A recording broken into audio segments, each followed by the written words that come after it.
सकते जो है, जब उन्होंने मृतलोक में देखा कि लोग बाग तमाम जो है कष्टों में फंसे हुए हैं और वो उस वेदना को नहीं झेल पाए, तो फिर वो बैकुंठ धाम पहुंच गए।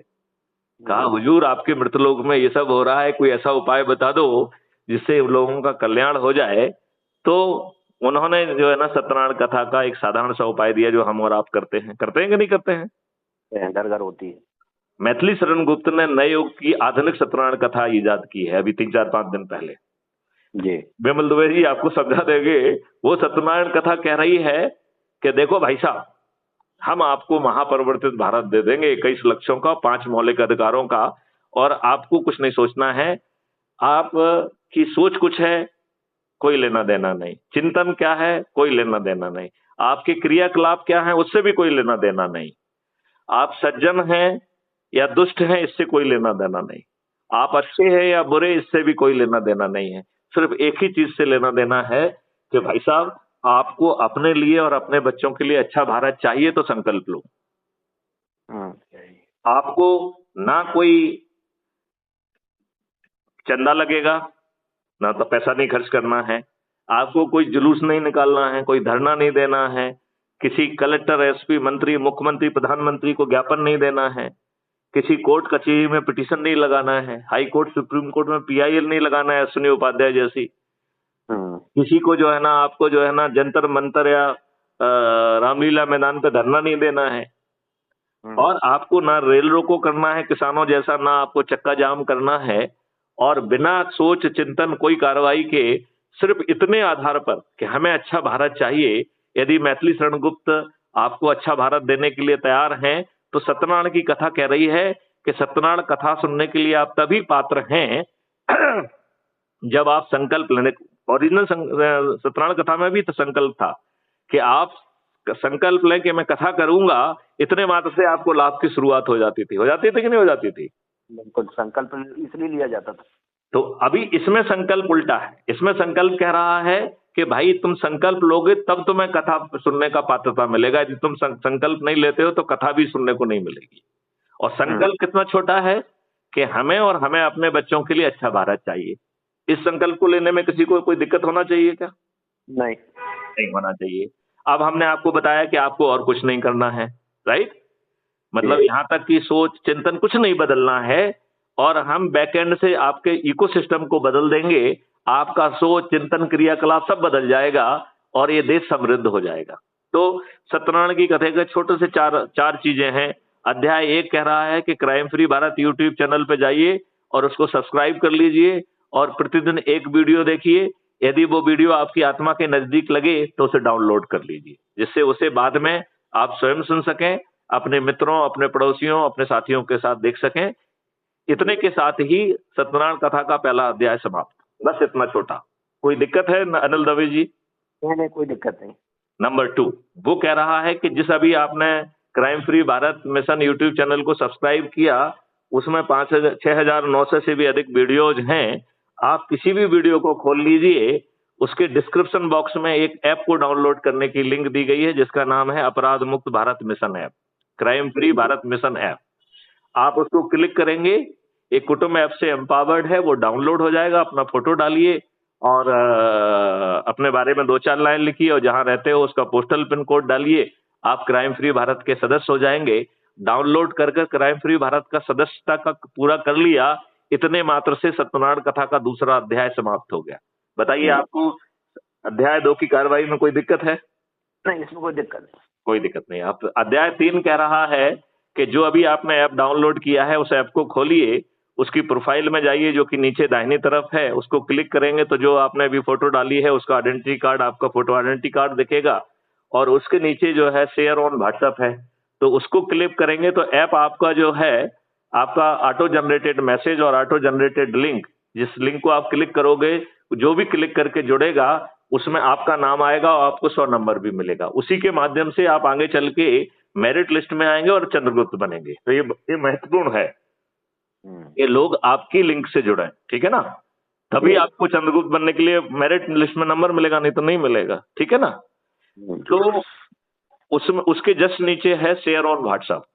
तो जितने भी ग्रुप में आप जुड़े हुए हैं, जितने इंडिविजुअल से जुड़े हुए हैं, बिना भेदभाव के, बिना किसी उसके, सभी को भेज दीजिए।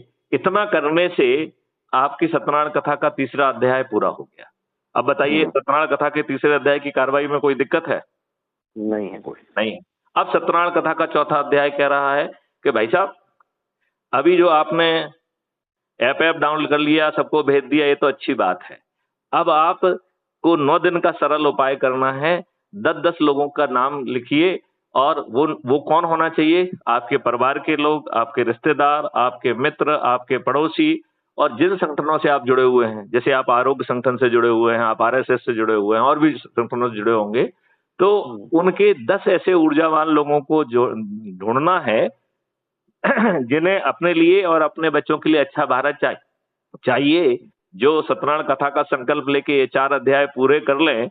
यदि हम 9 दिन तक ये कार्रवाई पूर्ण कर लेते हैं, तो 9 दिन में हम 100 करोड़ हो जाएंगे। तो सत्यनारायण कथा का फल है कि आप 100 करोड़ होंगे, और फिर ये राजनेता आपकी बात मानेंगे, और जो चीजें अभी अपन ने कही हैं वो उसको पूरा कर देंगे। तो इसके साथ जो है, राजनेताओं के लिए भी 2 अध्याय है, राइट? पहला अध्याय कह रहा है कि हे राजनेताओं, ना तेरी सोच बदल रहा हूं, ना चिंतन बदल रहा हूं, ना तेरी दुष्टता बदल रहा हूं। एक साधारण सा उपाय तेरे को बता रहा हूं, यदि तू कर देगा तो 240 से 500 पार कर जाएगा। और वो उपाय है कि या तो जो है क्राइम फ्री भारत का अधिकरण बना देना 21 लक्ष्यों और 5 मौलिक अधिकारों के लिए, या national advisor with cabinet rank create कर देना।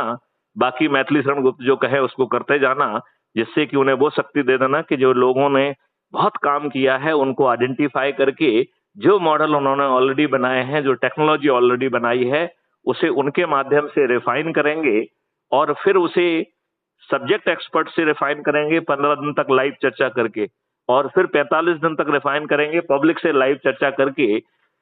इसके साथ ही राजनेताओं का सत्यनारायण कथा का पहला अध्याय समाप्त। अब दूसरा अध्याय कह रहा है कि हे राजनेता, जो पहले अध्याय का जो निकल के आ रहा है, उसके लिए तू कानून पास कर देना। यदि तू कानून पास नहीं करेगा तो मैं श्राप देता हूं, सभी राजनीतिक पार्टियों के सभी राजनेताओं का विनाश हो जाएगा, गारंटी के साथ विनाश होगा। ये सत्यनारायण का श्राप है, राइट? अब वो कैसे विनाश होगा वो भी मैं आगे बताता हूं। तो यदि उनको, राजनेताओं को भी अपना सोच चिंतन नहीं बदलना पड़ रहा है, अपने दिमाग को तकलीफ नहीं देना पड़ रही है, ब्यूरोक्रेट को दिमाग को तकलीफ नहीं दे रही है, एक मूर्ख मैथिली शरण गुप्त है वो सब काम करने के लिए तैयार है, तो बताइए ये राजनेताओं के लिए हित का फायदा है कि नहीं है? हित का है ना उनके। यदि मान लो जो है जितने 21 महालक्ष्यों की और इन सब की घोषणा यदि माननीय नरेंद्र मोदी जी कर देंगे, तो 240 से बढ़ के 500 पार हो जाएंगे कि नहीं हो जाएंगे? बिल्कुल हो जाएंगे। अब कहते हैं विनाश काल विपरीते बुद्धि। तो यदि राजनेताओं का विनाश आ गया है तो उन्हें बात समझ में नहीं आएगी। आएगी क्या? नहीं आएगी। नहीं आएगी। तो उसके लिए वो आगे कह रहा है कि फल बता रहा है कि हे जो है ना पब्लिक, मैं आपको बताना चाहता हूं कि जिसने भी सत्यनारायण कथा की, चाहे वो राजनेता हो या वो हो, उसके परिणाम मैं आपको बताता हूं। जिन्होंने लोगों ने भागीरथी प्रयास करके 100 करोड़ लोगों को जोड़ा, ऐसे 543 लोग जिन्होंने सबसे अधिक लोगों को जोड़ा था, उन्हें चंद्रगुप्त कहा गया। मेंबर ऑफ पार्लियामेंट का टिकट उन चंद्रगुप्तों के घर पे खुद चल के पहुंचा, और 100 करोड़ लोग जो अपने बच्चों को अच्छा भारत देना चाहते थे, उन्होंने सत्यनारायण के प्रभाव से छत पर चढ़कर रोज जो है ना संकल्प किया, थाली बजाई और दीपक जला, और कहा कि हे चंद्रगुप्तो, तुम हमको जो है ना 21 महालक्ष्य और 5 मौलिक अधिकार देने के लिए अवतरित हुए हो। मैं आपको संकल्प लेता हूं, शपथ लेता हूं कि जिस दिन वोटिंग होगी, ईवीएम मशीन का बटन दबाकर तुमको विजयी बनाएंगे। तो इस कथा के प्रभाव से किसी भी चंद्रगुप्त को किसी के सामने हाथ नहीं फैलाना पड़ा, उन्हें अपने लीफलेट नहीं छपवाना पड़े, अपनी होर्डिंग नहीं लगाना पड़ी, टीवी और अखबारों में नहीं आना पड़ा, और किसी के दरवाजे पे वोट नहीं मांगना पड़े। इस सत्यनारायण की कथा के प्रभाव से सभी 543 से 543 के 43 चंद्रगुप्त विजयी हो गए। मैं इसके आगे सुनाता हूं कि जिन लोगों ने और ज्यादा मेहनत की थी, जो 82 में आ गए थे, वो सब आगे चल के केंद्रीय मंत्री बने, और उन्होंने इस जीवन में 21 महालक्ष्यों के और 5 मौलिक अधिकारों के सहित प्रॉस्पेरिटी और खुशहाली के साथ जीवन व्यतीत किया और अगले जन्म में मोक्ष प्राप्त हुआ। अब मैं आपको राजनेताओं के बारे में भी बताता हूं। राजनेताओं को जो है हमारे ही प्रभाव से, क्योंकि हमने उनकी मति को भ्रम करके रखा था, क्यों? क्योंकि उन्हें पाप का दंड देना था, इसलिए हमने कहा है जाको प्रभु दारुण दुख देही ताकि मति पहले हर लेही।